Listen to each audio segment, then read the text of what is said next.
এই যে দাঁড়ান দাঁড়ান, হ্যাঁ আপনাকেই বলছি, হ্যাঁ হ্যাঁ আপনাকেই বলছি। আজ পর্যন্ত বিভিন্ন ধরনের চা খেয়ে জীবের স্বাদটাকে নষ্ট করে ফেলেছেন, বিভিন্ন ধরনের রেসিপি এক্সপেরিমেন্ট।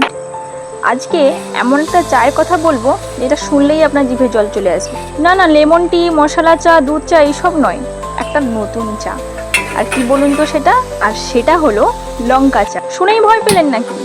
না না, ভয় পাওয়ার কোনো দরকার নেই। সেরকম ঝালও হবে না খেতে, আর খেতে কিন্তু হেভি টেস্টি। তখন কিন্তু আমাকে আবার দোষ দিতে পারবেন না যে আপনাদের নেশা ধরিয়ে দিলাম।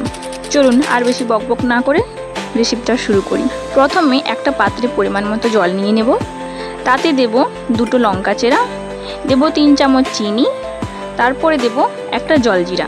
জলজিরাটা ফুটে গেলে তাতে দেব 5টা থেকে 6টা হাজমোলা।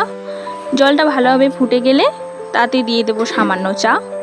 ব্যাস, কিছুক্ষণ পরে গ্যাসটা বন্ধ করে রেখে দিন। চাটা জাস্ট 2 মিনিটের জন্য ঢাকা লাগিয়ে রেখে দিন। নামিয়ে গরম গরম পরিবেশন করুন।